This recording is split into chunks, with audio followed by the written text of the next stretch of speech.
Hi, everyone. We are so excited to be back with Provider Spotlight. A lot has happened in the past year and a half with the pandemic, and we are telling stories of amazing providers who have really been through it all. Today, I have Kelly Gordon here with us, and her company is Embrace Wellness LLC. She is located in Rehoboth, Delaware. She is a licensed clinical social worker and a private practitioner. Her focus is on family centered therapeutic approaches for children and adolescents with mood disorders and or trauma exposure. So we have a lot to talk about today. So welcome, Kelly. Thank you, Rachel. Thank you for having me. This is great. I am super excited. I can't wait to chat with you. We have a lot to dive into. So I will ask her first question. What got you into your specialty? Hmm.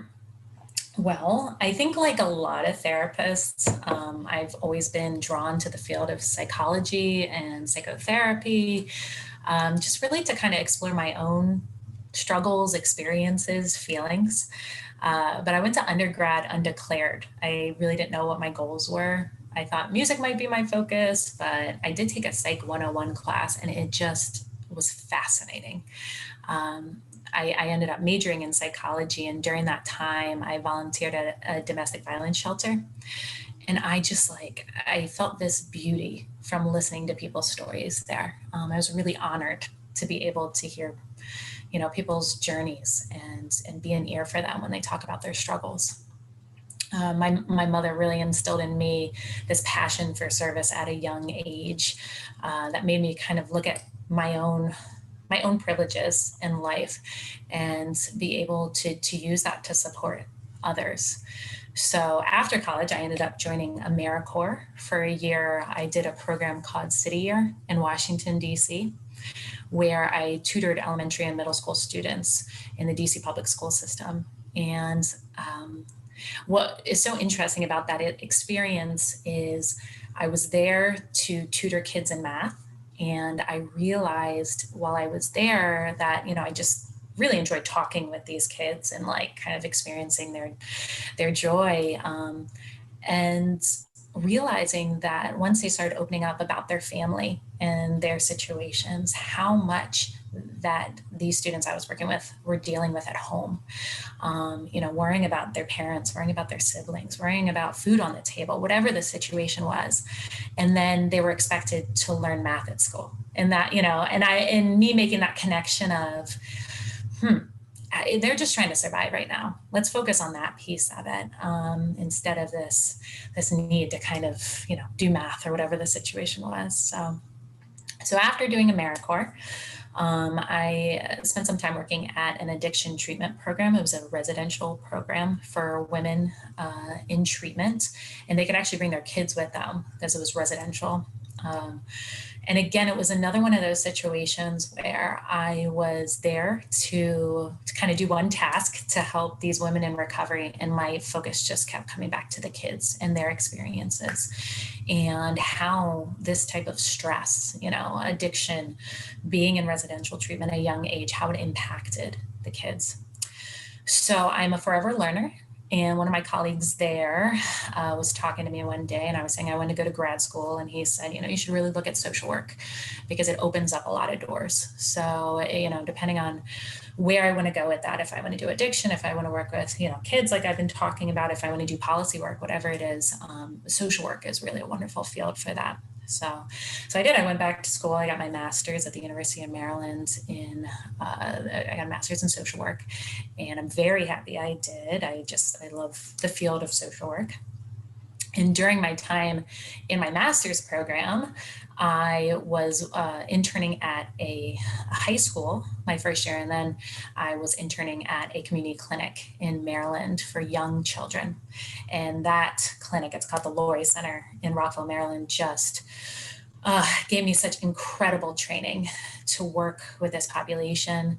I ended up graduating with my master's and then working at this clinic for another 5 years and just getting trained by incredible therapists there in this field of family-focused therapy. So it's the idea of, really understanding infant and early childhood mental health and the importance of the parent-child connection, that it's not just about the behaviors, but that connection.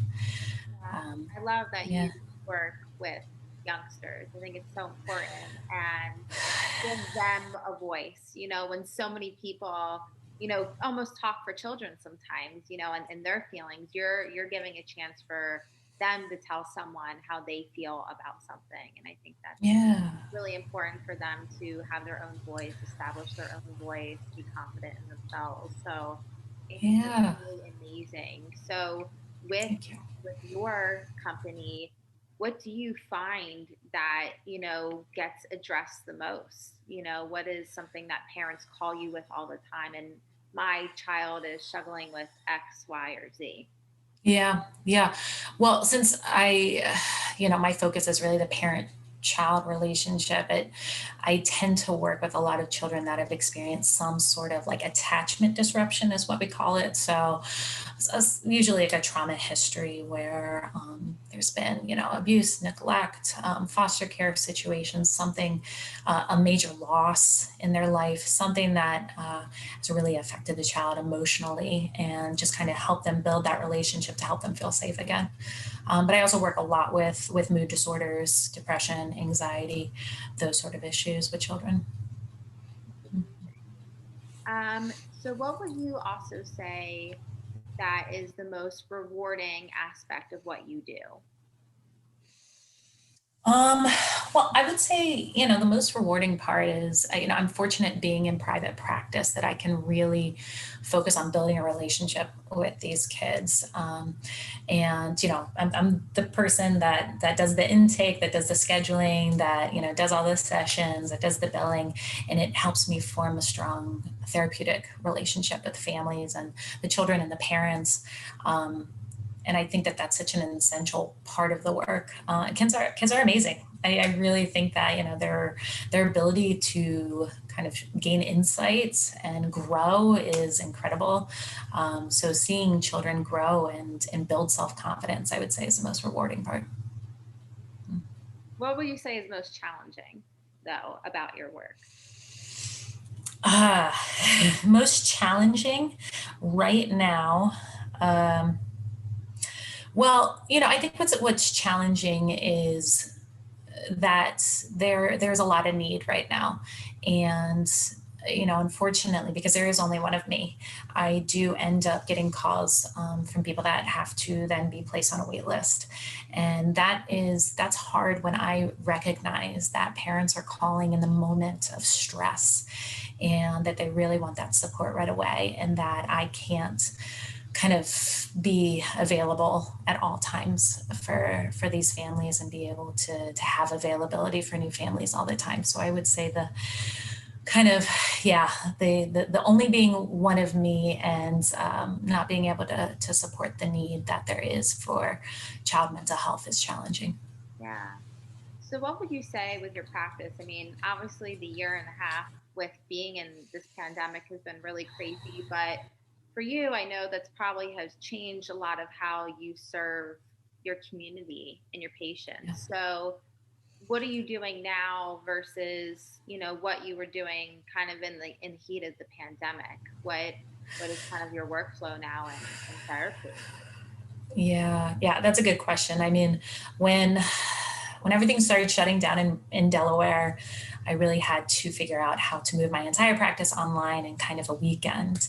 And that was a lot of stress. And now that things have kind of calmed down a bit and I've gotten more comfortable with telehealth, I think it's been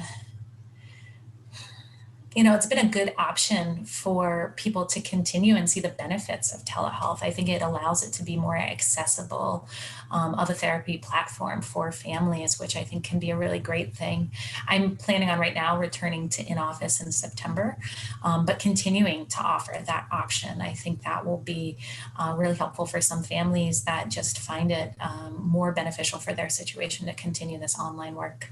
Yeah, I think that's amazing that you have been so flexible and that you have really made it work for, these kids and their families. So kudos to you for doing all Thank that you. you did during that time. I know that's why we're doing this, telling everyone's story, because you have a story to tell. You've been through a lot. So I have Well, thank you. a few more questions for you. Yeah, go for And it. I would we want to know where we can find you, how we can hear about you, but also if you could give one piece of advice for parents that might be listening in, what would you say to them? Yeah. Um, I would say that there's something really powerful as parents to just be with our children. I say our because I'm a parent too, so I know the struggle of wanting to fix things as they come up for our kids. If they're struggling with any big emotions or any big issues and struggles in their lives, to kind of want to, fix what's coming up in their way, but we can't always do that, and it's not always helpful to do that. I think the most important thing we can do is just be with them in all of it, all of that feeling, all of that hard stuff, listening and showing them that it doesn't matter how difficult the feeling is. It's not just about kind of having fun together, but also feeling anger together, sadness together, worry together, knowing that they can be in that um, with you as a parent is going to show them that this is what a healthy relationship is. It's about holding all of those feelings. And hopefully they will take that with them as they grow up to seek out healthy relationships that honor all of those feelings for them in their life. Yeah. That's beautiful and Oh, amazing. thank you. Great advice. So parents, if Thanks. you're listening, rewatch. That was a great line of advice. Um, Thanks, Rachel. Thank you. So we have come to the end of our session. So Kelly, if you could tell the folks who are watching and listening in how they can take a look at your practice, look you up, find out more information, that will be wonderful. Okay. So my website is embracewellness.life. You can find information there. You can also find I have a Facebook page, so it's Embrace Wellness on Facebook. I try to just kind of post some resources there that I find interesting that I think would be helpful to share with families. So you can connect there. If you have any questions or just interested in connecting and finding out, some more resources or support for your child or your family, you can reach me at Gordon LCSW at embracewellness.life. Okay. Awesome. Well, thank you, Kelly, Wonderful. for joining us today, and we hope to have you back soon. Thank you, Rachel. Thank you so much for taking the time. I appreciate the work you're doing to kind of, spread information about mental health. What an important field to share with everybody. I love it. Absolutely. Well, thanks so Thanks. much.